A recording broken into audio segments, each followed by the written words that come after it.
Hello everyone, गोपी sir के YouTube classes में आपका स्वागत है। आज का जो हमारा सेशन होगा वो सबसे पहले ग्रामर को लेकर के हम लोग चलेंगे। इसके बाद फिर आपको एक वीडियो मिलेगा जो वर्ड्स को लेकर के हम लोग प्रैक्टिस करेंगे, ठीक है। फिलहाल ग्रामर के क्वेश्चन की प्रैक्टिस की शुरुआत हम लोग करते हैं और आज का सबसे पहला क्वेश्चन आपके स्क्रीन पे आइए। इस क्वेश्चन को रीज़न को हम लोग समझते हैं कि क्या इसका आंसर होना चाहिए। ध्यान दो, कुछ नाउन का ध्यान रखना। Scenery, luggage, baggage, poetry, furniture. फिलहाल इनका ध्यान रखना। और भी बहुत सारा लिस्ट है, क्लासेस में दिया गया होगा, लेकिन फिलहाल इनका ध्यान रखो क्योंकि एग्जाम के पॉइंट ऑफ व्यू से अभी हमारा प्रैक्टिस चल रहा है। तो scenery, luggage, baggage, poetry, furniture, ये ऐसे नाउन हैं, आप इनको कभी एस ना दें, यानी इनके साथ कभी एस ऐड ना करें। जैसे आपने सीनरीज लिखा, ये गलत हो गया। लगेजेस लिखा, ये गलत हो गया। बैगेजेस आया, वो गलत हुआ। पोइट्रीज कहा आपने, वो गलत हुआ। फर्नीचर्स कहा आपने, वो गलत हुआ। ये पहला कंडीशन है कि इनके साथ एस ना लगाएं। दूसरी बात, अगर आप इनको वर्ब देना चाहें तो वो वर्ब सिंगुलर दीजिएगा। वो वर्ब कैसा दीजिएगा? सिंगुलर दीजिएगा, क्योंकि प्लूरल वर्ब आप इसके साथ यूज करेंगे, दैट विल बी रॉन्ग। ये सिंगुलर नाउन है, ठीक है। तो अब अगर गौर करोगे अपने क्वेश्चन पे जाओ, the sceneries of Kashmir is very charming. ध्यान दो, इस सेंटेंस का सब्जेक्ट क्या है? तो सब्जेक्ट इस सेंटेंस का जो है वो है द सीनरीज। ध्यान देना, एक चीज हमेशा ध्यान रखना, प्रेपोजिशन के साथ जिस भी वर्ड को जोड़ोगे, प्रेपोजिशन के साथ जिस भी वर्ड को जोड़ोगे, उसका जो नेचर होगा, वो नेचर ऑब्जेक्ट का होगा। वो नेचर किसका होगा? ऑब्जेक्ट का। इसका मतलब वो सब्जेक्ट कभी नहीं होगा, वो सब्जेक्ट कभी नहीं होगा। फिर से समझिए, प्रेपोजिशन के साथ जो भी शब्द जुड़ा होगा वो सब्जेक्ट का काम नहीं कर पाएगा। प्रेपोजिशन के साथ जो भी शब्द जुड़ा होगा वो सब्जेक्ट का काम नहीं कर पाएगा। इसका मतलब यहाँ प्रेपोजिशन के साथ, ऑफ के साथ कश्मीर जुड़ा हुआ है, ये सब्जेक्ट नहीं है। ये इस सेंटेंस में कैसा बिहेव करेगा? ऑब्जेक्ट। किसकी वजह से? प्रेपोजिशन की वजह से। मैं ऐसा इसलिए बोल रहा हूं क्योंकि आप इसको देख के ये ना सोचे कि इज लगा हुआ है। यहाँ जो वर्ब दिया गया वो सब्जेक्ट के लिए दिया गया, और सब्जेक्ट कौन है? सीनरीज। अब समझने की कोशिश करो, मिस्टेक क्या है? तो हमने सीनरी को कभी भी एस नहीं देना है, यानी सीनरी के साथ कभी भी एस का यूज नहीं करना, उसको प्लूरल नहीं बनाना है, वो सिंगुलर नाउन है। तो हम लोग इसको यहाँ पे सिंगुलर बनाएंगे और बोलेंगे the scenery of Kashmir is very charming. तो देखो, यहाँ दो बातें सीखनी थी आपको, scenery, luggage, baggage, poetry, furniture. इन नाउन के साथ हम लोग एस को ऐड नहीं करेंगे, कभी भी इनका प्लूरल नहीं बनाएंगे। और दूसरी बात, इनको अगर वर्ब देने की आवश्यकता हो तो वो सिंगुलर होगा। एक और चीज हमने क्या सीखा कि प्रीपोजिशन के साथ जो भी वर्ड जुड़ा होगा, प्रीपोजिशन के साथ जो भी वर्ड जुड़ा होगा वो बाय नेचर एक ऑब्जेक्ट होगा, वो बाय नेचर एक ऑब्जेक्ट होगा। आप कभी भी ये ना सोचे कि उसके साथ वर्ब आया है तो वो वर्ब उसके लिए आया है। जैसे यहाँ प्रीपोजिशन के साथ कश्मीर है तो इसका नेचर ऑब्जेक्ट का हो गया। यहाँ जो वर्ब है वो कभी भी कश्मीर के अनुसार नहीं आएगा, वो वर्ब इस सब्जेक्ट के अनुसार आएगा। जैसे मान लो यहाँ लिखा होता the people of Kashmir, the people of Kashmir, तो क्या हम इज बोलते हैं? कश्मीर को देख के तो इज लगेगा ही, लेकिन कश्मीर के पहले ऑफ लगा हुआ है, प्रेपोजिशन है, वो उसको ऑब्जेक्ट बना रहा है, वो सब्जेक्ट है ही नहीं, तो वर्ब क्यों लेगा? अब वर्ब आएगा द पीपल के अनुसार। यहाँ क्या लिखा हुआ है? एग्जाम्पल के तौर पे द पीपल लिखा हुआ है, तो द पीपल के अनुसार अगर हम वर्ब दें तो वो वर्ब प्लूरल होगा, और यहाँ पे हम लोग आर का यूज करेंगे। किसका यूज करेंगे? आर का यूज करेंगे। तो ये चीज ध्यान रखना कि प्रेपोजिशन के साथ जो भी वर्ड होगा उसका नेचर जो होगा वो ऑब्जेक्ट का होगा, वो सब्जेक्ट नहीं बन पाएगा, ठीक है। चलिए अब आप अपने स्क्रीन पे दूसरे क्वेश्चन की ओर आए। देखिए, दूसरे क्वेश्चन के आंसर को हम लोग बोर्ड पे समझेंगे। देखो, दो पेयर ध्यान रखना। इफ के साथ हम लोग पास्ट के सेंटेंसेस के लिए दो रूल का यूज करेंगे।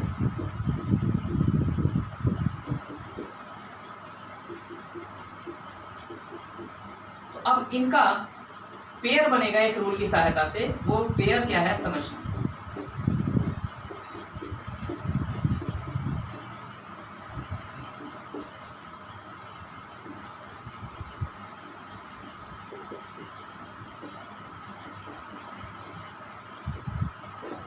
ठीक है, अब ध्यान दो, ये इफ के साथ दो तरह के खास स्ट्रक्चर पैटर्न का हम लोग यूज करते हैं।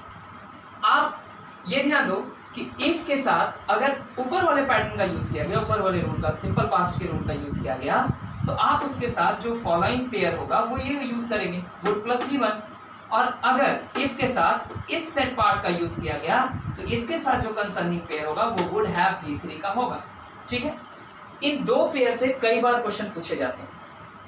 एक बात का और यहाँ खास ध्यान रखना, इफ के साथ हम लोग, जैसा कि पिछले क्लास में, पिछले वीडियो में हमने सीखा कि इफ के साथ हम लोग विल का यूज नहीं करते हैं, वैसे ही ध्यान दोगे इफ के साथ हम लोग वुड का भी यूज नहीं करते। ध्यान देना, इफ के साथ हम लोग विल का यूज नहीं करते हैं, ठीक वैसे ही इफ के साथ हम लोग वुड का भी यूज नहीं करते। अब देखो इस पेयर और इस कॉन्सेप्ट को लेकर के इस क्वेश्चन पे आओ। आई would appreciate if readers would, देखो तो इफ का जो पार्ट है वो इधर है, इफ के पहले वाला पार्ट उसका नहीं होगा, इफ के साथ वाला पार्ट उसका होगा। तो यहाँ हमने क्या सीखा कि इफ के साथ विल और वुड, दो मॉडल वर्ब का यूज हम लोग नहीं करेंगे, इफ के साथ विल और वुड का यूज नहीं करेंगे। तो यहाँ पे इफ के पार्ट वाले सेंटेंस में वुड दिया गया, ये तो कंफर्म हो गया ना कि यह मिस्टेक है, बिल्कुल हम इसको गलत कर लेते हैं। हमको इस सेंटेंस को इंप्रूव करना है, तो इसको इंप्रूव करने के लिए हमें क्या ध्यान देना होगा, क्योंकि यहाँ मिस्टेक है, यानी किस वाले पार्ट में मिस्टेक है, इफ वाले पार्ट में मिस्टेक है। तो इफ में या तो ये रूल लगेगा या तो ये रूल लगेगा, लेकिन ये कौन सा रूल लगेगा ये बताने का काम कौन करेगा, तो कंसर्निंग पेयर से पूछो कि भाई कौन सा पेयर दिया गया है। तो यहाँ दिया गया पेयर क्या है, वुड, और वुड के साथ क्या दिया गया, V1, मतलब आपको ये वाला हिस्सा दिया गया है। तो जब ये हिस्सा दिया गया है तो इफ के साथ आने वाला जो हिस्सा होगा वो कौन सा होगा, V2 का। तो इसका मतलब हम यहाँ से वुड को हटाएंगे, क्योंकि इफ के साथ वुड तो वैसे भी रहेगा नहीं। अब इन दोनों में से एक चुनना था, तो चुनने के लिए हम लोग इस पेयर को सही पाए, तो हम लोग V2 को चुन रहे हैं, वुड को हटा दिए, और जो वर्ब है उसको भी हटाएं, राइट को हटाएं, क्योंकि राइट एक V1 है, इसको हटाएं और इसकी जगह इसका V2 लाएं और बोले रोट। तो हमारा कंप्लीट जो सही सेंटेंस हुआ वो क्या बना बाबू, I would appreciate if readers would write to me about how they meditate. ठीक है, तो ये पार्ट ध्यान रखना, ये इफ के साथ दो बहुत ज्यादा पूछा जाने वाला पेयर है। एक और बात ध्यान रखना इफ के बारे में, इफ के साथ हम लोग वॉज का भी यूज नहीं करते, इफ के साथ हम लोग वेयर का यूज करते हैं, इफ के साथ हम लोग वॉज का यूज नहीं करते, इफ के साथ वेयर का यूज करते हैं। जैसे हम बोलेंगे if Ram was, if Ram was, तो आप वॉज नहीं बोल के इस बार इफ की वजह से बोलेंगे if Ram were, if Ram were. तो चलिए ये कुछ शॉर्ट नोट्स थे, इन पे ध्यान देंगे। अब आप अपने स्क्रीन पे अगले क्वेश्चन पे ध्यान दें। आइए इस क्वेश्चन को समझते हैं, ध्यान दो। सबसे पहले इसके बारे में एक अच्छा सा आपको जानकारी दे, पहले उस जानकारी को लीजिए। ईच एवरी आइदर नाइदर और वन, देखो इसको इधर और नीदर भी प्रोनाउंसिएट कर सकते हैं, कोई दिक्कत नहीं। अब ध्यान देना, इनके साथ हम लोग अगर कभी वर्ब लगाएं, वर्ब का एक कंडीशन समझो, इनके साथ जब भी वर्ब लगाओगे, वर्ब हर हाल में इनके साथ सिंगुलर आना चाहिए, हर हाल में सिंगुलर। यानी यहाँ पे प्लूरल वर्ब अगर आपने इनकी मौजूदगी में लिखा तो वो गलत होगा। ये वर्ड अगर मौजूद है और इनकी मौजूदगी में आपने प्लूरल वर्ब यूज किया तो वो गलत हो जाएगा, आपको वर्ब सिंगुलर यूज करना, पहली चीज। दूसरी चीज ध्यान देना, इन वर्ड्स की मौजूदगी में, in the presence of these words, अगर आपने देयर का यूज किया, किसका यूज किया, देयर का यूज किया, तो ये भी गलत हो जाएगा। आपको उसके जगह इसका सिंगुलर एडजेक्टिव यूज करना होगा, और वो होगा हिज या हर, डिपेंडेंट कि आप बॉयज की बात कर रहे हैं या गर्ल्स की बात कर रहे हैं। अगर ये क्लियर ना हो, जैसे यहाँ पे चिल्ड्रन बोल दिया गया, तो आप प्रेफर करेंगे मेल को, प्रेफर करेंगे मेल को। ठीक है, अब ध्यान देना, ये दो चीजें यहाँ पे हमने सीखी। अब इनके साथ हम लोग नाउन भी जोड़ते हैं, लेकिन नाउन का एक कंडीशन है। नाउन का कंडीशन क्या है, देखो, इन वर्ड्स के साथ जब आप नाउन जोड़ते हैं तो नाउन भी सिंगुलर होगा। पहला पॉइंट कि नाउन भी सिंगुलर होगा। इन वर्ड के साथ जब आप नाउन जोड़ते हैं तो वो नाउन भी क्या होगा, सिंगुलर होगा।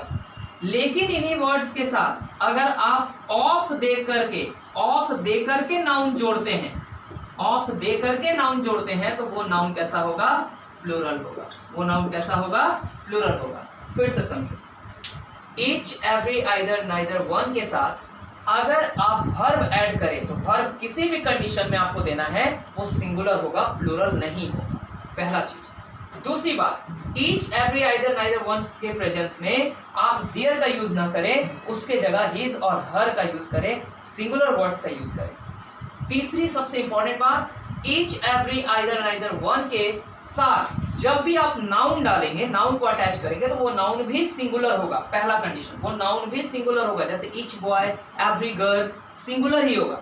लेकिन अगर आप इन वर्ड्स के साथ ऑफ लगा देते हैं, जैसे देखो इस क्वेश्चन में नाइदर के साथ क्या लगा दिया गया, ऑफ लगा दिया गया, ठीक है। अगर आप इन वर्ड्स के साथ ऑफ लगा देते हैं तो वहां आने वाला नाउन क्या होगा, प्लूरल। वहां आने वाला नाउन क्या होगा, प्लूरल। लेकिन वर्ब अभी भी सिंगुलर ही होगा, वर्ब अभी भी सिंगुलर ही होगा। तो इन वर्ड्स के साथ जितना भी टर्म एंड कंडीशन था वो आपके बोर्ड पे है, इसलिए ध्यान देना।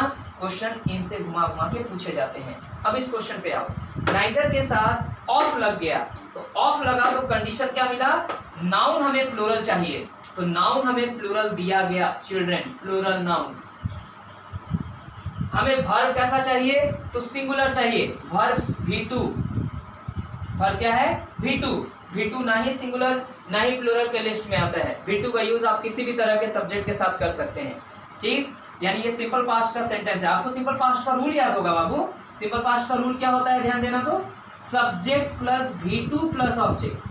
अब बताओ तो यहाँ राम लिखते हो तो भी V2 का यूज कर सकते हो, बॉयज लिखते हो तो भी V2 का यूज कर सकते हो, आई लिखते हो तो भी V2 का यूज कर सकते हो, ही लिखते हो तो भी V2 का यूज कर सकते हो। यानी सब्जेक्ट कोई भी हो आप V2 लगा सकते हैं। क्यों, क्योंकि V2 में सिंगुलर और प्लूरल वाली बात नहीं है। V2 में सिंगुलर और प्लूरल वाली बात नहीं है। अब ध्यान दो, इस क्वेश्चन में मिस्टेक क्या हुआ, तो चलो नाउन में भी गलती नहीं है, वर्ब में भी गलती नहीं है, लेकिन देखो नाइदर के प्रेजेंस में डियर का यूज किया गया, ये बिल्कुल गलत है। हम लोग यहाँ किसका यूज करेंगे, हिज का। मैंने कहा ना, जब पता ना चले, जेंडर क्लियर ना हो, तो आप मेल को प्रेफर करेंगे और यहाँ बोलेंगे his prayer before going to bed. Neither of the two children said his prayer before going to bed. अब ये पॉइंट पूरा का पूरा ध्यान रखना, क्योंकि ये बार बार पूछा जाने वाला पॉइंट है और बहुत ही इंपॉर्टेंट पॉइंट है, ठीक है।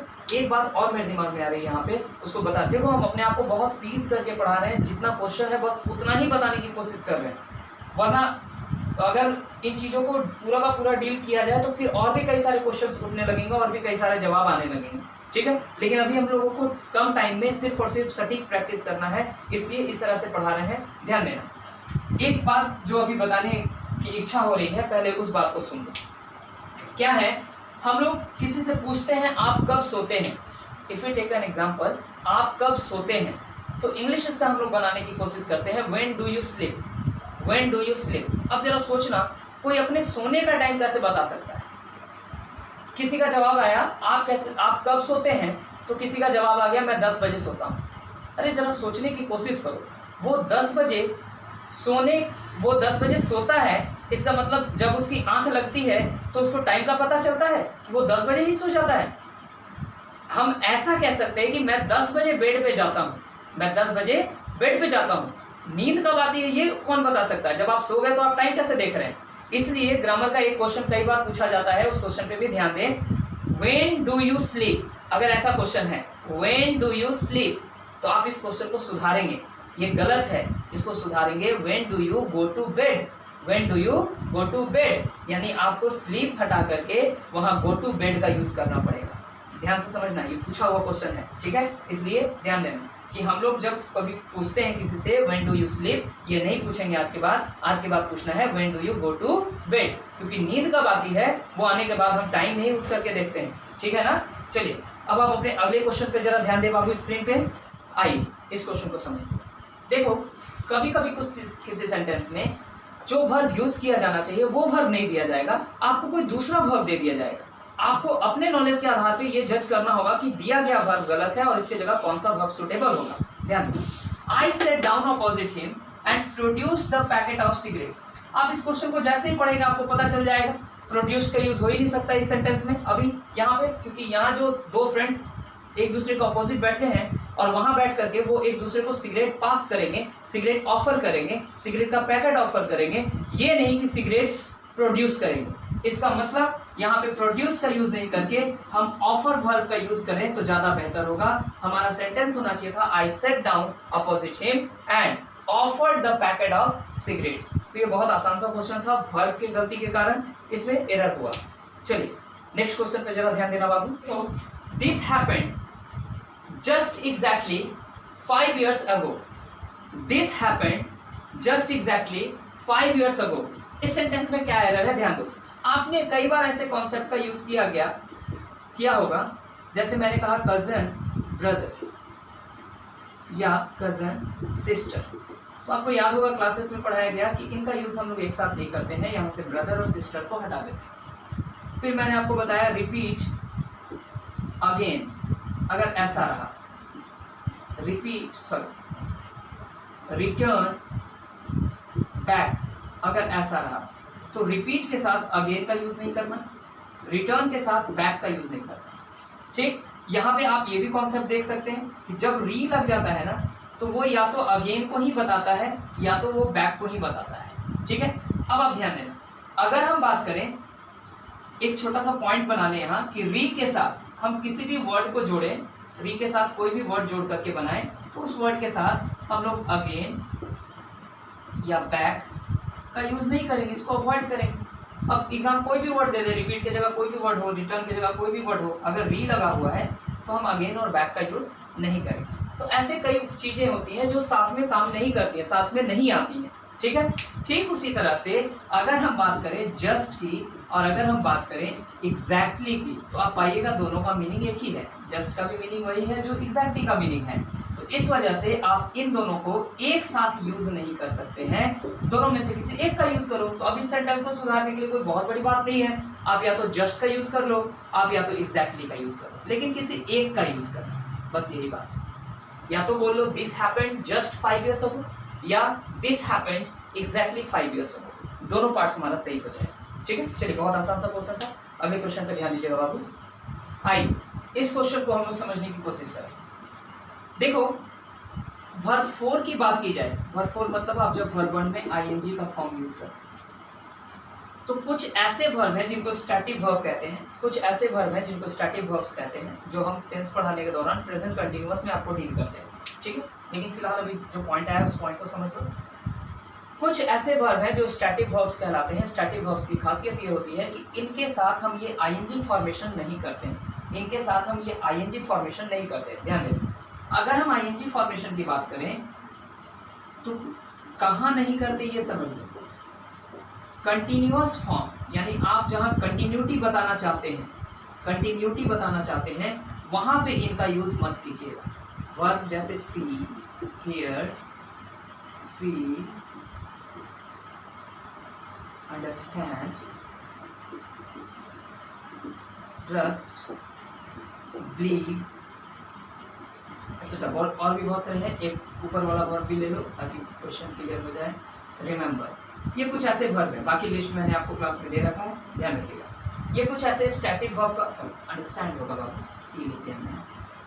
ये कुछ ऐसे स्टैटिक वर्ब का लिस्ट है जिनके साथ, अच्छा हियर के बारे में एक पार्ट में हम लोग डील किए कि जैसे हियर का मीनिंग अगर सुनवाई हो तो वहाँ हम लोग हियरिंग शब्द का यूज कर सकते हैं, लेकिन हियर का यूज अगर सुनना के सेंस में आए तो हम हियरिंग का यूज नहीं कर सकते। तो देखो सुनना यानी वह सुन रहा है, इस टाइप से गाना भी आ गया, नहीं सुन रहा है। अब ध्यान दो, अगर हम हियर की बात करें तो हियर का कंटिन्यूअस फॉर्म सुनने के सेंस में नहीं करेंगे, यानी हियरिंग शब्द का यूज नहीं करेंगे। बस वही बात यहाँ पे आई है। कुछ वर्ब का लिस्ट आपको मिल गया, इन वर्ब के साथ जब भी कंटिन्यूअस में बात करनी हो तो आप ना करें। इनको आप V1 में यूज कर सकते हैं, V2 में यूज कर सकते हैं, V3 के फॉर्म में यूज कर सकते हैं, V5 के फॉर्म में यूज कर सकते हैं, बट V4 के फॉर्म में आपको अवॉइड करना होगा। जब आपको कंटिन्यूअस बताना है आप इनका यूज ना करें। ठीक, तो इस सेंटेंस में Ramesh smiled when he was remembering, when he was remembering continuous form में यूज किया गया ना, तो कंटिन्यूअस फॉर्म में हम यूज नहीं करेंगे क्योंकि पास्ट की बात है, इसलिए हम लोग यहाँ पे पास्ट में बना दें और इसको बोलेंगे व्हेन ही रिमेम्बर्ड, यानी V2 बना देंगे हम इस वर्ब को। सेंटेंस बोलेंगे Ramesh smiled when he remembered his hard early, वगैरह जो भी आते हैं। ठीक है, तो ये कुछ ऐसे वर्ब है जिनका कंटिन्यूअस फॉर्म नहीं होता है। जैसे मुझे आपको बोलना है आई एम बिलीविंग यू, तो गलत हो गया, आई बिलीव यू बोल दो, आई बिलीव यू, ये सेंटेंस सही हो गया।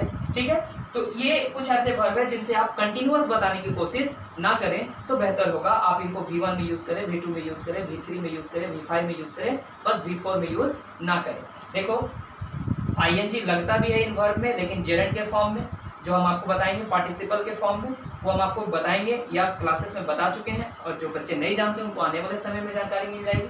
फिलहाल ये ध्यान रखना कि इन वर्ब के साथ कंटिन्यूअस फॉर्म के लिए आईएनजी कभी भी नहीं जोड़ेंगे, ठीक है। अब स्क्रीन पे जरा नेक्स्ट क्वेश्चन पे आना बाबू। देखिए क्वेश्चन को पहले आप ये देख लें कि यहाँ एक्सक्लेमेशन मार्क का यूज किया गया, तो आपको बताया जाएगा जैसे आप किसी सेंटेंस में क्वेश्चन मार्क का यूज करते हैं तो इंपॉर्टेंस क्या होता है। जब आप क्वेश्चन मार्क देते हैं तो ऐसा क्या लिख दिया जाता है जो आप क्वेश्चन मार्क ऐड करते हैं। तो देखो जब क्वेश्चन मार्क सेंटेंस में होगा तो तुम एक चीज गौर करना, ऑक्सिलरी वर्ब जो होगा, जो ऑक्सिलरी वर्ब होगा वो सब्जेक्ट से पहले होगा। अगर आप किसी सेंटेंस में क्वेश्चन मार्क देते हैं इसका मतलब ऑक्सिलरी वर्ब जो होगा वो सब्जेक्ट से पहले होगा। यहां चेक करना जरा, हैज ऑक्सिलरी वर्ब है और शी इस सेंटेंस का सब्जेक्ट है। यहां भी तो ये स्ट्रक्चर मैच कर रहा है, सब्जेक्ट से पहले ऑक्सिलरी वर्ब है। क्या ये सेंटेंस क्वेश्चन है? नहीं, क्वेश्चन नहीं दिया गया हमें। क्या दिया गया? Exclamation mark. एक्सक्लेमेशन मार्क में स्ट्रक्चर क्या होता है सब्जेक्ट और ऑक्सिलरी का? तो सब्जेक्ट पहले होता है और ऑक्सिलरी वर्ब बाद में होता है। सब्जेक्ट पहले होता है और ऑक्सिलरी वर्ब बाद में होता है।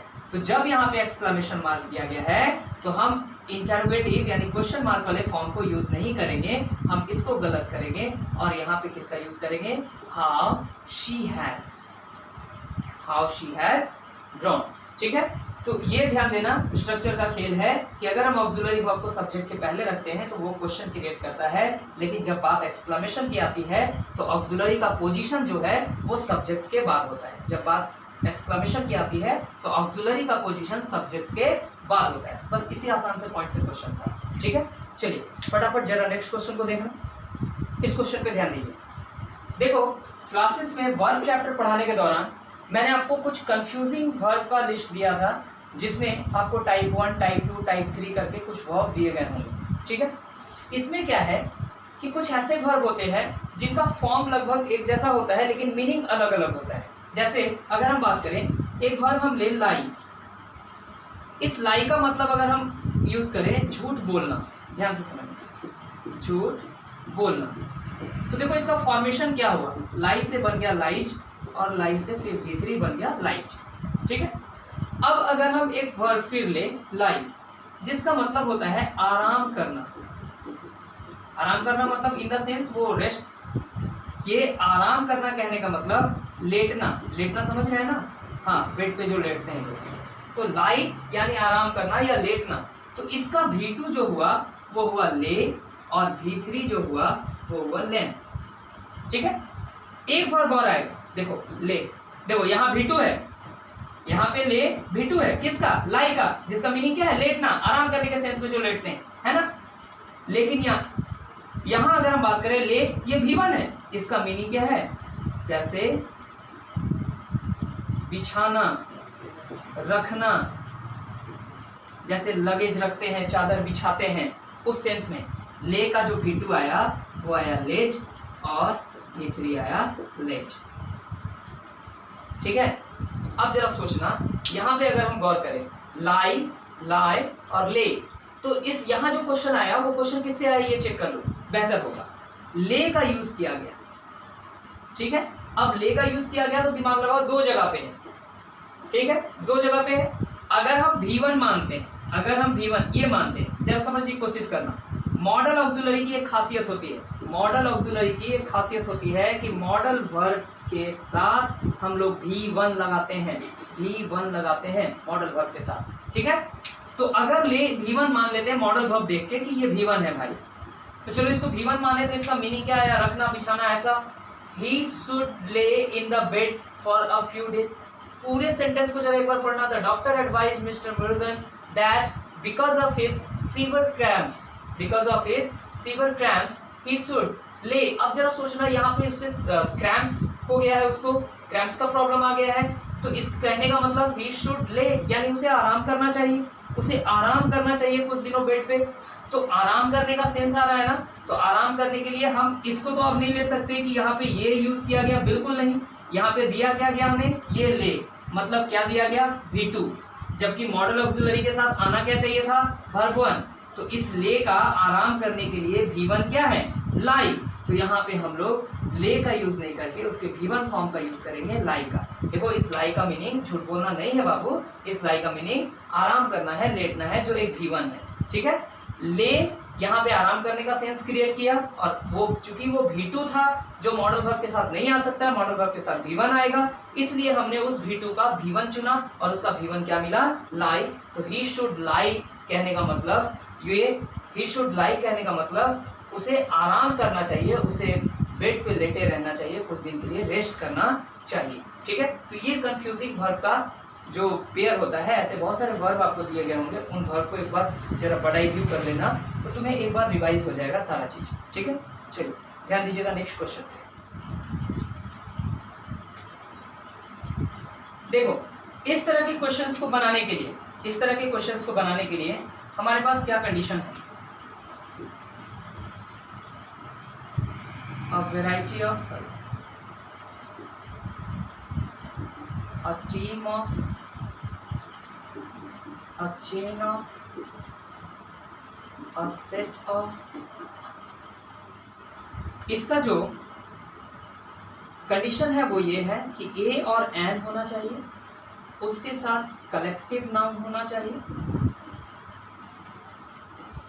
साथ में ऑफ होना चाहिए। ये एक सेट बनाता है, ये एक सेट बनाता है। खासियत क्या है इस सेट की, अपने बाद ये प्लूरल नाउन लेगा और जो वर्ब लेगा वो सिंगुलर लेगा। इस सेट की खासियत क्या है, अपने बाद प्लूरल नाउन लेगा और जो वर्ब लेगा वो सिंगुलर लेगा। सेट की खासियत क्या है, फिर से सुनना, अपने बाद प्लूरल नाउन लेगा और वर्ब कैसा लेगा, सिंगुलर। जरा ध्यान देना, अगर हम बात करें इस सेट की, तो इस सेट में नाउन प्लूरल चाहिए, अ वैरायटी ऑफ, सेट मिल गया हमको, अ वैरायटी ऑफ, इसके साथ नाउन प्लूरल चाहिए, हमें नाउन प्लूरल मिल गया, नाउन प्लूरल मिल गया। ठीक है, अब जो वर्ब आया, अब जो वर्ब आया वो वर्ब कैसा होना चाहिए, सिंगुलर। तो वर्ब यहाँ पे क्या है, अट्रैक्ट। अट्रैक्ट क्या है, मैंने आपको कहा था कि वर्ब अगर सिंगुलर होगा, वर्ब अगर सिंगुलर होगा, सिंगुलर वर्ब, तो उसके साथ एस लगा हुआ होगा। क्या इसमें एस लगा हुआ है, नहीं, इसका मतलब ये सिंगुलर वर्ब नहीं है। तो आप अट्रैक्ट को सिंगुलर बनाइए। क्यों बनाइएगा सिंगुलर, क्योंकि अब वैरायटी ऑफ के साथ, इस सेट के साथ खासियत क्या है, नाउन प्लूरल होता है लेकिन वर्ब सिंगुलर होता है, तो अट्रैक्ट की जगह क्या देंगे, अट्रैक्ट्स। ठीक है, अब देखो इस क्वेश्चन को ऐसे डील नहीं करके एक दूसरे एंगल से भी हम लोग डील कर सकते हैं, जो प्रेपोजिशन वाली बात मैंने आपको बताई थी। ध्यान देना, ये पहला एंगल ये था कि तुम दिमाग में बैठा लो कि इस सेट के साथ प्लूरल नाउन और सिंगुलर वर्ब का यूज करना। दूसरे तरीके से सीखो, ऑफ एक प्रेपोजिशन है बाबू। सबसे पहले ये देखो कि अगर ये, अब हम यहाँ पे वापस अट्रैक्ट कर रहे हैं, ठीक है, मतलब फिर से हम गलत कर दिए सेंटेंस। ध्यान दें, यहाँ पे इस सेंटेंस में वर्ब दिया गया अट्रैक्ट, तो ऑब्वियसली अगर सेंटेंस में वर्ब आया है तो उसका सब्जेक्ट होगा ना बाबू, सब्जेक्ट आया है तो वर्ब होगा, वर्ब है तो उसका सब्जेक्ट होगा, एक दूसरे पे डिपेंड करते हैं। तो ध्यान दो, इसका सब्जेक्ट ढूंढने की कोशिश करते हैं हम लोग। जब इसका सब्जेक्ट ढूंढते हैं तो सबसे पहले देखो ऑफ दिखा, हमें प्रपोजिशन मिला, प्रपोजिशन के साथ क्या यूज किया गया, प्लीजेंट आइटम्स। आपको पता चला इसका नेचर कैसा हुआ, ऑब्जेक्ट का। एग्जैक्टली, इसका नेचर कैसा हुआ, ऑब्जेक्ट का। यानी यहाँ जो वर्ब आया अट्रैक्ट, वो इसके लिए नहीं आया होगा क्योंकि इसका नेचर सब्जेक्ट का है ही नहीं, ये ऑब्जेक्ट का नेचर लेकर के आया है। अब यहाँ पे अगर हम आए, प्रपोजिशन यहाँ क्या मिला हमें, इन, इस प्रपोजिशन के साथ क्या आया, द शॉप, इसका भी नेचर कैसा हुआ बाबू, ऑब्जेक्ट का नेचर हुआ। तो अब जरा देखने की कोशिश करो, अट्रैक्ट के लिए ये भी ऑब्जेक्ट का नेचर लेकर के आया, ये भी ऑब्जेक्ट का नेचर लेकर के आया, यानी इन दोनों के अनुसार यहाँ अट्रैक्ट तो आया नहीं होगा, ये वर्ब इन दोनों के अनुसार नहीं आया होगा। तो आखिर ये वर्ब आया किसके अनुसार, तो आपको पता चला किसके अनुसार आया, अ वैरायटी के अनुसार। किसके अनुसार आया, अ वैरायटी। बताओ यहाँ पे एक वैरायटी है, कितनी वैरायटी बची, एक वैरायटी, तो यही ना सब्जेक्ट हुआ क्योंकि ये सब तो ऑब्जेक्ट का नेचर लेके आया है। तो एक वैरायटी के अनुसार जो हम लोग वर्ब यूज करेंगे वो अट्रैक्ट्स का यूज करेंगे। किसका यूज करेंगे, अट्रैक्ट्स का यूज करेंगे, इसलिए यहाँ पे सिंगुलर वर्ब का यूज हो रहा है। ठीक है, तो इस पॉइंट को ऐसे भी डील कर सकते हो, प्रपोजिशन वाले एंगल से भी डील कर सकते हो, जो तुमको अच्छा लगता है उस तरीके से काम करो। ठीक है, चलो ध्यान दो जरा नेक्स्ट क्वेश्चन पे। देखिए हमारे लास्ट क्वेश्चन के पीछे का कॉन्सेप्ट क्या है। ध्यान दो, आप जब एपोस्ट्रॉफ की बात करते हैं, एपोस्ट्रॉफ की बात करते हैं, तो इसका यूज़ लिविंग के साथ करो,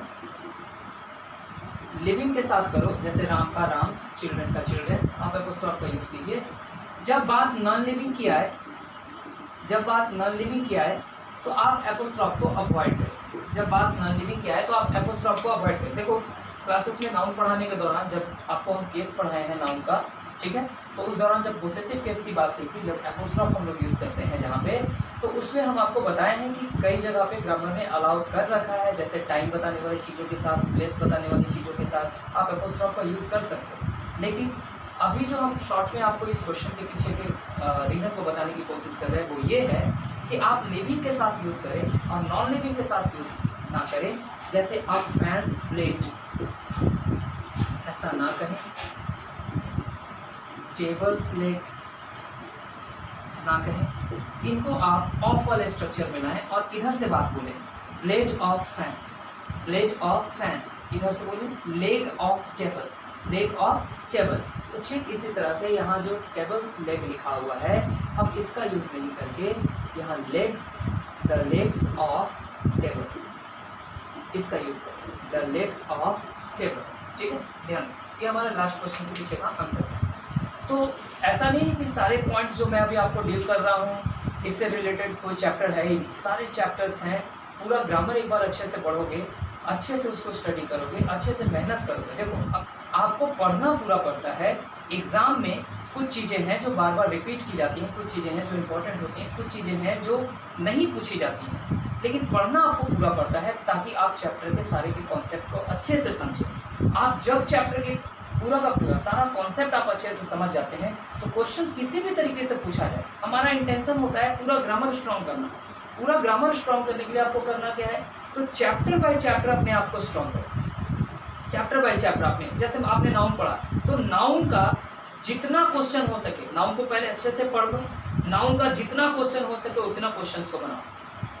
आपने प्रोनाउन पढ़ा, प्रोनाउन पढ़ने के बाद जितना क्वेश्चन हो सके प्रोनाउन का बनाओ, क्योंकि क्वेश्चन जब तक नहीं बनाओगे, क्वेश्चन बेसिक लेवल का बनाओ, एडवांस लेवल का बनाओ, एग्जाम का बनाओ, सब तरफ से चुन के बनाओ, क्योंकि अगर ऐसा नहीं करोगे तो चैप्टर स्ट्रॉन्ग नहीं होगा। और बाबू जब तक सारे चैप्टर इंडिविजुअल स्ट्रॉन्ग नहीं करोगे अपने, तब तक कंप्लीट ग्रामर स्ट्रॉन्ग नहीं दिखेगा। ठीक है, ये उन बच्चों को ज़्यादा बेहतर समझ में आता होगा जिन्होंने मेरे पढ़ाए हुए ग्रामर की प्रैक्टिस अच्छे से कर रखी। अब जैसे जिन बच्चों के दिमाग से निकला है ग्रामर, इस लॉकडाउन के काल में जिन बच्चों के दिमाग से ग्रामर निकला है, पढ़ाई निकली है, उनको अब समझने में ये तो स्ट्राइक कर रहा होगा कि हाँ ऐसा कुछ पढ़े हैं, बट 100% याद नहीं आ पा रहा है। ठीक है, इसलिए हम चैप्टर बताने की कोशिश करते हैं कि कौन सा पॉइंट कौन से चैप्टर से है, ताकि आप फटाफट उस चैप्टर को निकाल के अपने एक शॉर्ट रिविजन को तैयार कर सकें। ठीक है, देखो थोड़ी देर बाद हम लोग एक और वीडियो अपलोड करेंगे, तो वो वीडियो वर्ड की क्लास से रिलेटेड होगा, वर्ड का प्रैक्टिस करेंगे। लेकिन जिन बच्चों ने अभी तक चैनल को सब्सक्राइब नहीं किया है वो सब्सक्राइब कर ले और वीडियो को आगे बढ़ाते रहें, अपने फ्रेंड्स के साथ शेयर करें ताकि लोगों को भी इसकी जानकारी मिले। लेकिन आप अपना काम करते रहें और हम अपना काम करते रहें। चलिए मिलते हैं थोड़ी देर के बाद। Thank you.